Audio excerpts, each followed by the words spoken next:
เห็นน้องเศร้าคิดหอดเขาอยู่บ่อเนื้อทอง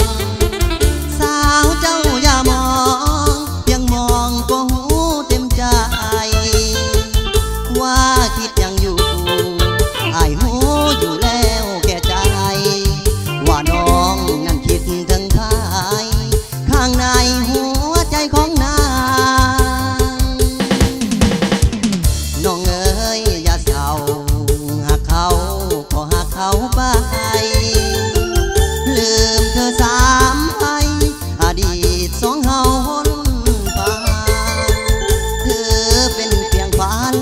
หากันแบบธรรมดาหักใหม่สดใสขึ้นมาแก้วตาน้องเอ๋ยโชคดีนี่ละนาสตาของคนต้อยต่ำเหมือนคนมีกรรม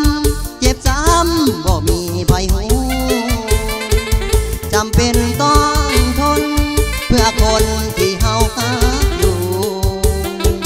อย่าให้ไผหูว่าเฮาเคยเป็นหยังกันมาเห็นน้องเศร้านั่งเศร้าอยู่กองต้นขามเป็นคนรูปงามต้องทนเอาไว้เถิดนาหลายคนก็ฮัก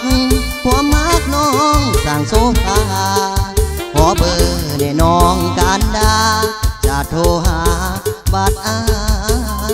ยคิดฮอ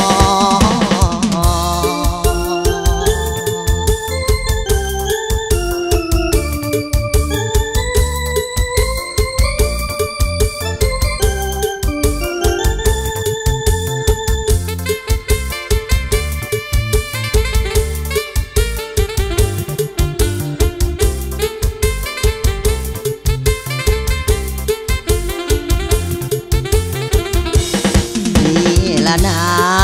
สตาของคนต้อยต่ำเหมือนคนมีกรรมเจ็บซ้ำบ่มีไผหูจำเป็นต้องทนเพื่อคนที่เฮาหาอยู่อย่าให้ไผหูว่าเฮาเคยเป็นหยังกันมาเห็นน้องเศร้านั่งเศร้าอยู่กองต้นเป็นคนรูปงามต้องทนเอาไว้เธอนาหลายคนก็ฮักความฮักน้องสร้างโซฟาขอเบอร์ในน้องการดาจะโทรหาบัดอาย